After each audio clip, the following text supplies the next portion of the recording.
Now this takes us to section 1.2, and we'll be looking at the variables, the different types, and the control and experimental groups, and how we can minimize bias. So we got to have an experiment. We're going to test our hypothesis. And if our hypothesis is the common cold is caused by a virus, then we're going to design some experiments to test that. And we are hoping that we're going to support our hypothesis because it's a logical explanation for why we get a common cold. It's caused by a virus. All hypotheses need to be tested with laboratory experiments, do they?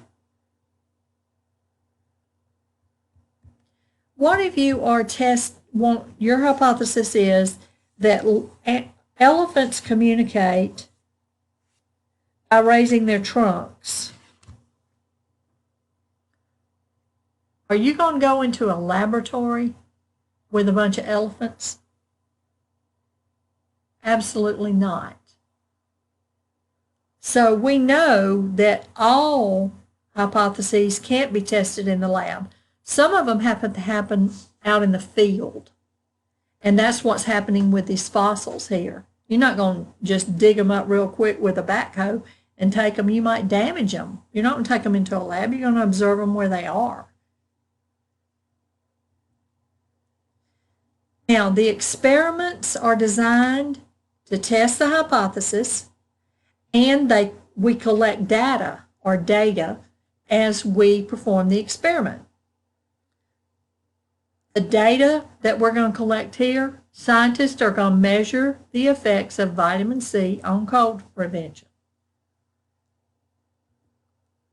So to measure the effect of vitamin C on cold prevention, we're going to have some variables. And a variable can vary or change. The first type of variable is an independent variable or an experimental variable. This is what we're testing. This is what the researcher is testing. He is or she is going to test vitamin C intake. So the experiment is going to be designed so that one group gets vitamin C and the other group doesn't. The dependent variable or the response variable, that's the results we're looking for. This is what happens when we test the independent variable. We're looking to see how susceptible they are to the virus that we think causes the cold. So the independent variable is what you're testing in your experiment, and your dependent variable are the results that you're looking for. We're going to have a controlled experiment. We don't ever test more than one variable at a time. And we try to limit any alternative hypotheses so that any difference in the groups will be because of the variable that was tested. Let me give you an example. My hypothesis is plants grow faster in bright sunlight. So I'm going to get 2 identical pots of the same size. I'm going to buy a great big bag of potting soil, and I'm going to put half of it in one pot and half in the other pot.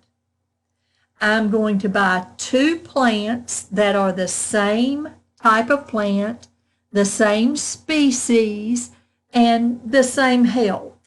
In other words, I'm not going to buy one that's got a lot of yellowing broken limbs on it, and the other one's all bright and green, got these beautiful bushy limbs.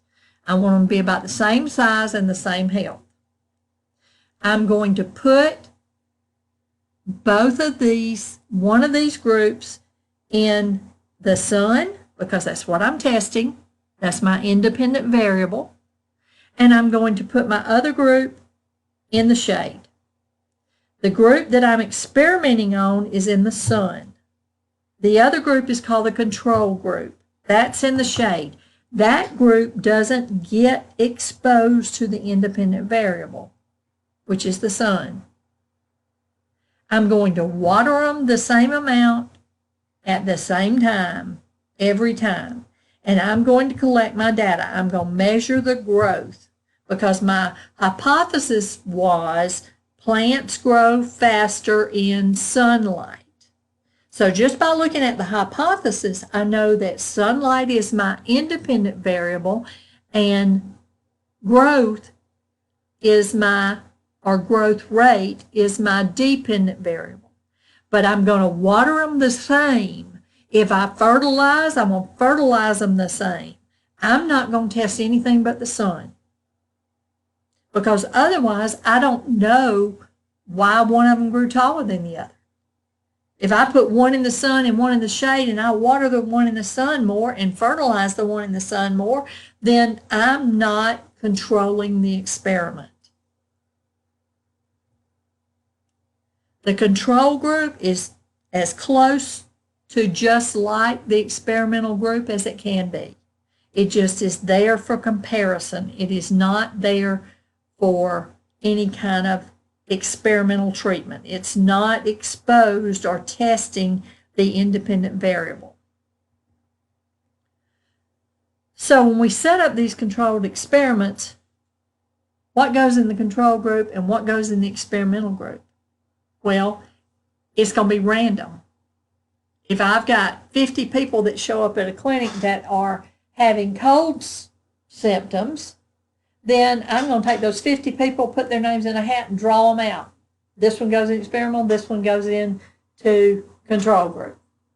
And when any testing is going to be identical, except the control group does not have exposure to the independent variable. My pots, my control group didn't get the sun.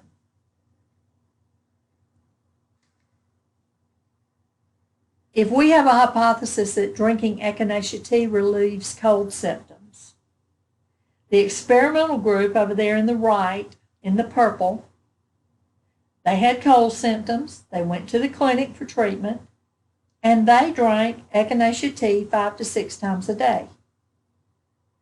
The control group in the blue, just like the experimental group, had cold symptoms and went to the clinic, but they didn't get Echinacea tea. They got a fake tea called a placebo. Now, they didn't know that. The independent variable, read the hypothesis, drinking Echinacea tea relieves cold symptoms. So what are we testing? The tea. So that is the independent variable, drinking the tea. What are we expecting to find from it? Relief from cold symptoms. That's the dependent variable.